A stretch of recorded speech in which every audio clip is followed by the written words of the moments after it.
Ukrainian FPV drones mercilessly blow up Russian infantry attackers in open field near Kupyansk.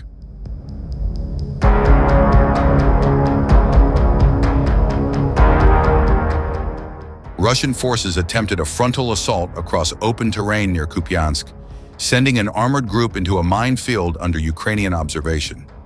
Troops from Ukraine's 43rd Separate Mechanized Brigade intercepted the column as it crossed the field, using artillery, anti-tank mines, 155mm cluster munitions, and drones to destroy the vehicles and eliminate the infantry.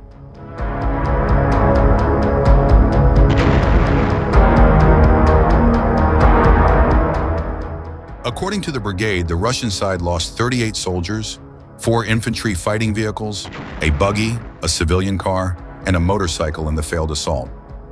The attack took place north of Stepova Novoselivka, an area where Russia has repeatedly tried to push Ukrainian lines in recent weeks, DeepState analysts said. Such an assault suggests that the Russian army is not abandoning its attempts to capture Kupyansk and is bringing up new forces in this direction.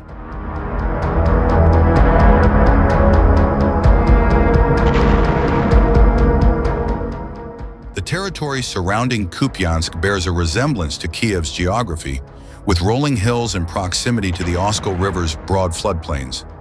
Kupyansk itself is located on the right bank of the Oskol River, atop one of these hills, while the left bank remains flat and exposed.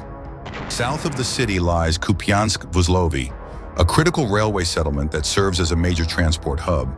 The very name of the settlement points to its strategic importance, with railway branches converging from 5 directions.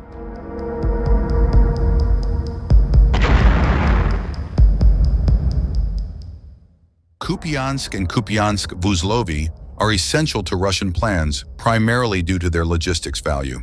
They offer a vital base for deploying military personnel, setting up supply warehouses, and establishing command centers. Far more advantageous than being stuck in an open field or forest. Back in early April, Oleksandr Syrsky, Ukraine's commander-in-chief, warned that Russia had initiated coordinated offensives on both the Sumy and Kharkiv fronts.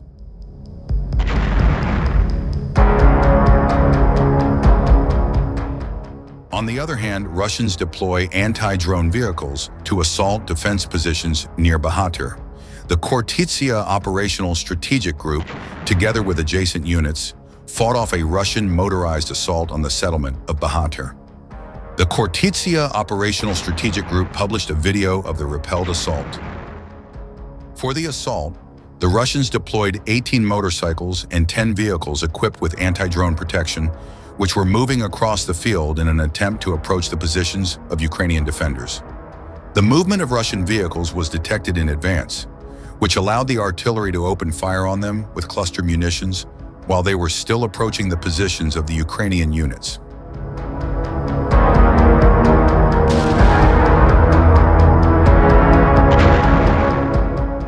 Thanks to professional work of the headquarters in organizing intelligence, the Russian invaders were detected in advance, after which fire was directed at the enemy convoy, the press service of the Khortytsia Operational Strategic Group reported.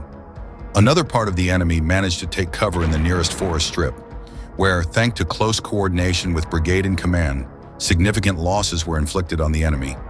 Out of the 18 motorcycles involved in the assault, 15 were destroyed.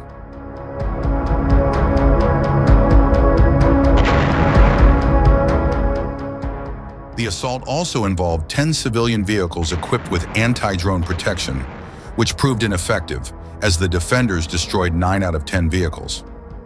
The assault on the positions took place near the settlement of Bahatir in the Donetsk region, which the enemy is attempting to capture after occupying the settlement of Rozliv. Due to significant losses in armored vehicles, the enemy is increasingly resorting to more accessible means of transportation in an attempt to seize the positions of Ukrainian defenders, which in most cases results in the loss of the same equipment. In addition to vehicles with anti-drone protection, the Russians have also started installing it on motorcycles.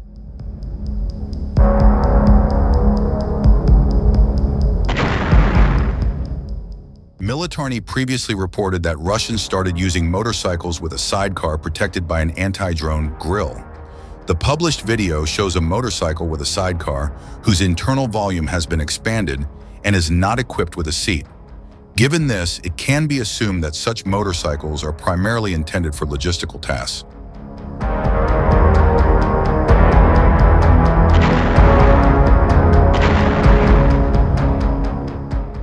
Motorcycles and sidecars are protected by an anti-drone grille from the front, rear, top, and right projections.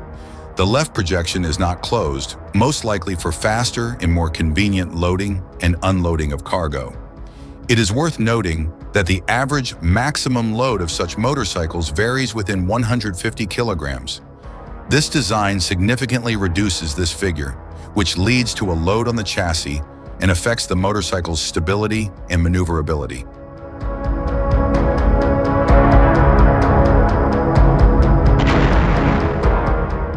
In addition, such a design will have little effect on the likelihood of the rider's survival, as the rider will suffer fragmentation injuries in the event of a crash. The published footage showed Russian infantrymen riding cross-country motorcycles in pairs, arriving close to improvised trenches, hastening and launching an assault. In real combat conditions, the success of such an assault may depend on the speed of detection, response, and the availability of effective means of destruction at the positions of the defenders.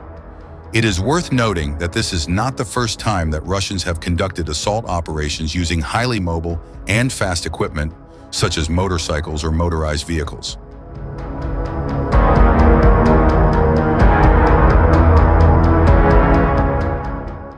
In addition, such vehicles are used to deliver provisions, ammunition, and infantry to positions or as transport for mobile anti-tank and anti-aircraft units.